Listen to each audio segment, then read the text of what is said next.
नमस्कार साथियों, आप देख रहे हैं बिहार समाचार, जहां आपको मिलती है बिहार की दिन भर की ताजा और बड़ी खबरें। आज की पहली खबर, बिहार में अवैध खनन की सूचना देने पर मिलेंगे 10,000 रुपए। बालू माफिया के बाद सरकार ने बड़ा ऐलान किया है। मंगलवार को डिप्टी सीएम विजय सिन्हा ने प्रेस कॉन्फ्रेंस कर कहा कि अवैध खनन पर रोक लगाने के लिए सरकार जनता को भी साथ जोड़ेगी। विजय सिन्हा ने घोषणा की है कि जो भी व्यक्ति अवैध बालू कारोबार की जानकारी देगा उसे योद्धा मानकर सरकार की तरफ से 10,000 रुपए इनाम के तौर पर दिए जाएंगे। विजय सिन्हा ने कहा कि सरकार की ओर से बनाई गई खनन नीति में किसी भी तरह का बदलाव नहीं होगा। अवैध खनन परिवहन में शामिल किसी भी व्यक्ति या अधिकारी को बख्शा नहीं जाएगा। ठंड बढ़ते ही बदला स्कूलों का समय। सुबह 8 बजे के बाद से ही लगेंगी कक्षाएं। राजधानी के न्यूनतम तापमान में गिरावट का विद्यार्थियों के स्वास्थ्य पर प्रतिकूल प्रभाव नहीं हो, इसे देखते हुए जिला शिक्षा पदाधिकारी ने सभी सरकारी निजी स्कूलों के लिए नया समय निर्धारित किया गया है। अब किसी भी स्कूल सुबह 8 बजे के पहले शैक्षणिक कार्य शुरू नहीं हो सकेंगे। आदेश में कहा गया है कि कड़ाके की ठंड व गलन से बच्चों को बचाने के लिए यह व्यवस्था तत्काल प्रभाव से लागू की जा रही है। यह आदेश डीएम की स्वीकृति के बाद जारी किया गया है। दिव्यांग अभ्यर्थियों को यूपीएससी पीटी पास करने पर 1 लाख मिलेगा। बिहार सरकार ने पहली बार दिव्यांग अभ्यर्थियों के लिए सिविल सेवा प्रोत्साहन योजना शुरू करने का निर्णय लिया है। संबल योजना के तहत बीपीएससी और यूपीएससी की प्रारंभिक परीक्षा पास करने वाले पिछड़ा वर्ग, आर्थिक रूप से कमजोर वर्ग और सामान्य वर्ग के दिव्यांग पुरुष अभ्यर्थियों को आर्थिक सहायता दी जाएगी। समाज कल्याण विभाग के अनुसार बीपीएससी पीटी पास करने वाले अभ्यर्थियों को 50,000, जबकि यूपीएससी प्रीलिम्स पास करने वालों को 1 लाख रुपए दिए जाएंगे।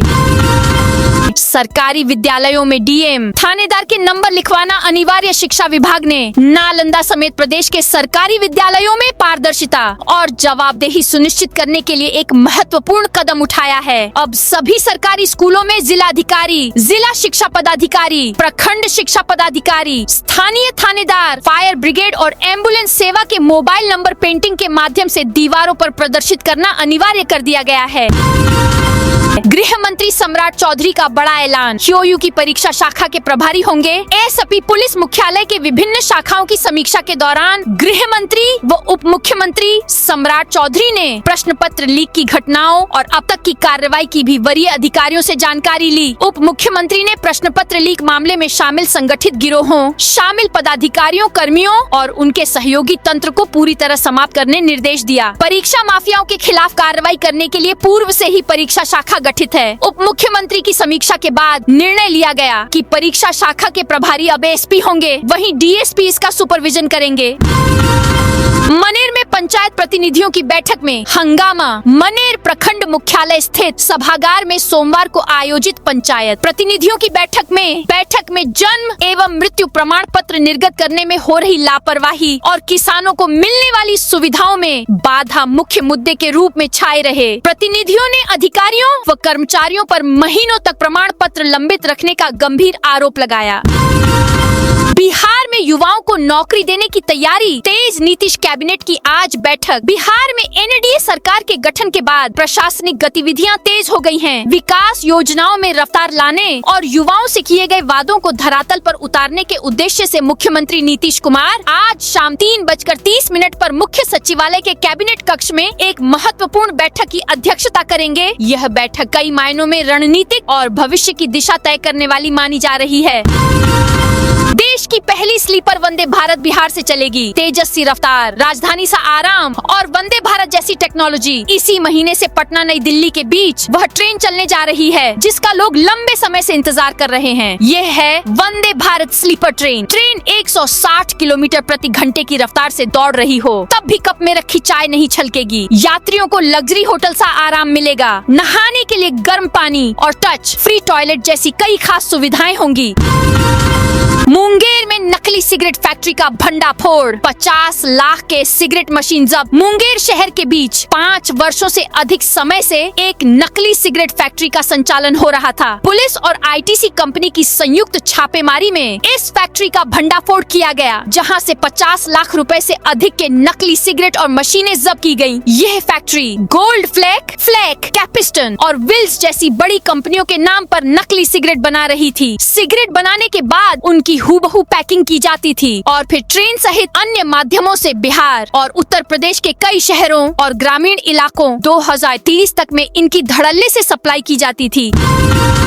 सीएम ने बक्सर में सेज का जायजा लिया, औद्योगिक विकास की गति तेज करें। मुख्यमंत्री नीतीश कुमार ने औद्योगिक विकास की गति को और तेज करने की बात कही। बोले, यह अधिक से अधिक लोगों को रोजगार देने के लिए बहुत जरूरी है। वे नावानगर बक्सर के 126 एकड़ में डेवलप किए जा रहे सेज का सोमवार को जायजा लेने के दौरान अफसरों से मुखातिब थे। उन्होंने कई औद्योगिक इकाइयों का निरीक्षण किया। मुख्यमंत्री ने अफसरों से कहा, नवानगर को औद्योगिक क्षेत्र के रूप में और विस्तारित करें, इसे इंडस्ट्रियल हब बनाएं।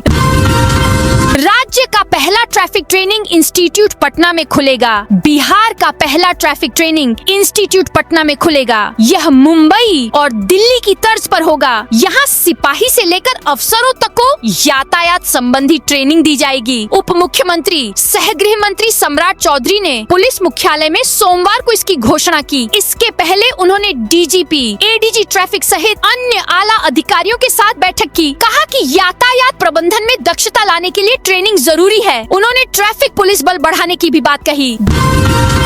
बिहार बोर्ड का फैसला, अब ऑनलाइन होगा प्रमाण पत्रों के सत्यापन का काम। बिहार विद्यालय परीक्षा समिति अब प्रमाण पत्र सत्यापन की प्रक्रिया को ऑनलाइन करने जा रही है। यह व्यवस्था 2026 से शुरू हो जाएगी। परीक्षा समिति के अध्यक्ष आनंद किशोर ने कहा कि अब सत्यापन की प्रक्रिया ऑनलाइन होगी। अभ्यर्थियों व संस्थानों को अब लंबा इंतजार नहीं करना पड़ेगा। नौकरी लगने या किसी अन्य आवश्यकता पर सत्यापन के लिए संबंधित संस्थान डाक के माध्यम से बोर्ड कार्यालय से संपर्क करती थी। इसमें काफी समय लग जाता था। पवन सिंह को धमकी देने के मामले में मुंबई के ओशिवारा में केस दर्ज। भोजपुरी फिल्म उद्योग के स्टार गायक पवन सिंह को जान से मारने की धमकी देने के मामले में मुंबई के ओशिवारा थाने में केस दर्ज किया गया है। पवन सिंह के मैनेजर ने बबलू पर केस दर्ज कराया है। जान से मारने की धमकी और सलमान खान से मंच शेयर नहीं करने की धमकी देने वाले ने अपने को लॉरेंस बिश्नोई गैंग से जुड़ा बताया है। आज से अलग अलग विभागों की डीएम करेंगे समीक्षा। लंबित मामलों को निपटाने के निर्देश। गया के जिलाधिकारी शशांक शुंभकर ने सोमवार को समाहरणालय स्थित सभा कक्ष में जिला स्तरीय पदाधिकारियों के साथ साप्ताहिक समीक्षा बैठक की। इस दौरान उन्होंने जनता दरबार, सीपी ग्राम, मुख्यमंत्री कार्यक्रम में प्राप्त आवेदनों और सीएम डैशबोर्ड के मामलों सहित विभिन्न लंबित प्रकरणों की समीक्षा की। जिलाधिकारी ने शिक्षा, राजस्व, बिजली, भू-अर्जन और सामाजिक सुरक्षा विभागों में लंबित मामलों पर तेजी से कार्रवाई करने के निर्देश दिए। उन्होंने विशेष रूप से जिला भू-अर्जन पदाधिकारी को जनता दरबार में आने वाली मुआवजा संबंधी शिकायतों का त्वरित समाधान सुनिश्चित करने को कहा। भागलपुर शहर में चला अतिक्रमण हटाओ अभियान। उल्टा पुल के नीचे से सब्जी दुकानदारों को हटाया। भागलपुर में जिला प्रशासन ने अतिक्रमण के खिलाफ कार्रवाई की है। शहर के व्यस्ततम इलाके उल्टा पुल के नीचे चल रहे अवैध सब्जी मंडी में अभियान चलाया। सुबह अतिक्रमण दस्ता, नगर निगम कर्मी और पुलिस बल की संयुक्त टीम मौके पर पहुंची। सड़क किनारे फैले अवैध ठेलों, खोमचों और दुकानों को हटाया। दुकानदारों पर जुर्माना भी लगाया गया है।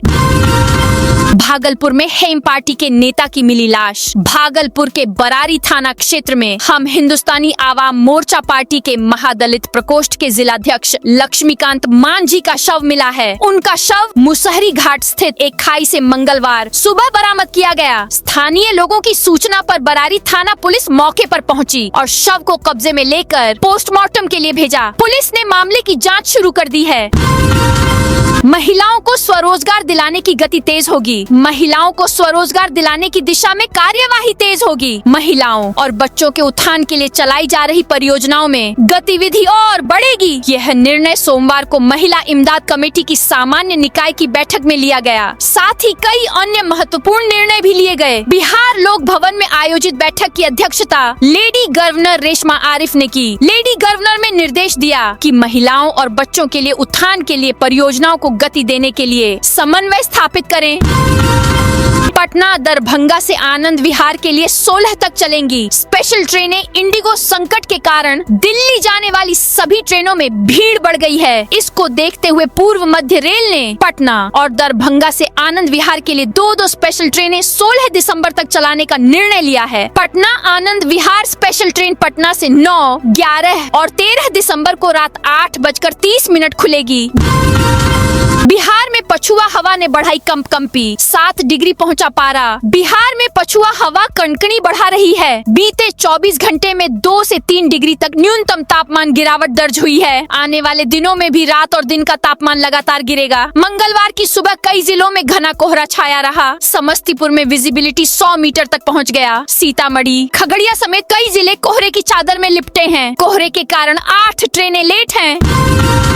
पप्पू यादव ने केंद्रीय मंत्री जेपी नड्डा को लिखा पत्र। 200 की जगह सिर्फ 40 डॉक्टर। पूर्णिया एमसीएच की बदहाल व्यवस्था और बिगड़ती स्वास्थ्य सेवाओं को लेकर निर्दलीय सांसद पप्पू यादव ने केंद्र सरकार को पत्र लिखा है। केंद्रीय स्वास्थ्य एवं परिवार कल्याण मंत्री जगत प्रकाश नड्डा से मांग की है कि जीएमसीएच की भयावह स्थिति को देखते हुए तुरंत हस्तक्षेप किया जाए। पप्पू यादव ने इस मुद्दे को लोकसभा में नियम 377 के तहत भी उठाया था और कहा था कि अस्पताल की व्यवस्था पूरी तरह चरमराई हुई है। बिहार कर रहा ओलंपिक कॉमनवेल्थ गेम्स की तैयारी। पटना में 20 करोड़ की लागत से बनेगा मोंडो ट्रैक। भारत को कॉमनवेल्थ गेम्स 2030 की मेजबानी मिली है और साथ ही ओलंपिक 2036 की दावेदारी भी पेश की है। इस कड़ी में अभी से बिहार में भी तैयारी शुरू हो गई है। पटना में अब ओलंपिक की राह आसान होगी। पाटलिपुत्र स्पोर्ट्स कॉम्प्लेक्स में 20 करोड़ की लागत से मोंडो ट्रैक बनाया जाएगा। यह देश का तीसरा और बिहार का पहला मोंडो ट्रैक होगा। पुराने पड़ चुके सिंथेटिक ट्रैक को रेनोवेट किया जाएगा। बिहार राज्य खेल प्राधिकरण ने प्रस्ताव तैयार कर खेल विभाग को भेज दिया है।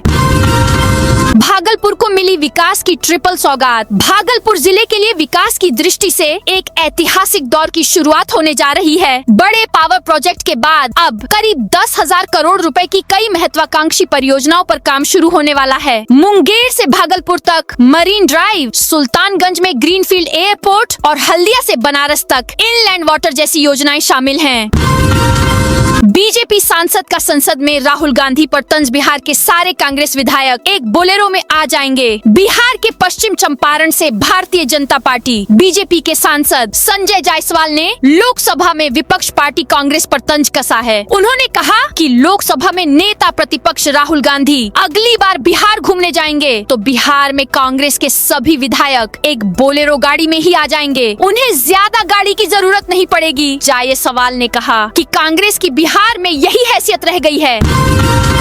सीएम नीतीश कुमार से मिले ओवैसी के 3 विधायक। एआईएमआईएम के 3 विधायक सोमवार को मुख्यमंत्री नीतीश कुमार से मिलने पहुंचे। विधायकों द्वारा बताया गया कि वे अपने क्षेत्र की समस्या को लेकर सीएम के पास गए थे। हालांकि उधर इस मुलाकात के बाद सियासी तापमान अचानक बढ़ गया है। राज्य में नई सरकार बनने के बाद एआईएमआईएम विधायकों की सीएम से यह पहली मुलाकात थी। मुलाकात करने वालों में पार्टी विधायक दल के नेता अख्तरुल ईमान, जोकीहाट के विधायक मुर्शिद आलम और कोचाधामन के विधायक सरवर अली शामिल थे। बिहार में चीनी मिल खुलने का इंतजार जल्द होगा खत्म। गन्ना उद्योग को पुनर्जीवित करने एवं किसानों की आय बढ़ाने के उद्देश्य से मुख्य सचिव प्रत्यय अमृत की अध्यक्षता में सोमवार को बैठक हुई। इसमें नए चीनी मिलों की स्थापना एवं बंद पड़े चीनी मिलों के पुनरुद्धार को लेकर उच्च स्तरीय समिति ने विभिन्न पहलुओं विमर्श किया। समिति का मुख्य उद्देश्य नई चीनी मिलों की स्थापना एवं बंद पड़ी चीनी मिलों के पुनरुद्धार से संबंधित नीति निर्धारण एवं कार्य योजना तैयार करना है। पटना पुस्तक मेला पहुंचे तेज प्रताप यादव। समर्थक द्वारा लगाए गए पिटाई और अपमानित करने के आरोपों से बेफिक्र तेज प्रताप यादव सोमवार को गांधी मैदान में आयोजित पुस्तक मेला पहुंचे। यहां उन्होंने विभिन्न स्टॉल का मुआयना किया। धर्म आध्यात्म की पुस्तकों के पन्ने वे उलटते रहे। शाम में पहुंचे तेज प्रताप को देखने के लिए काफी संख्या में लोग जुट गए। सेल्फी लेने की होड़ मच गई। तेज प्रताप ने अपने एक्स पर पुस्तक मेले के भ्रमण की तस्वीर शेयर की है।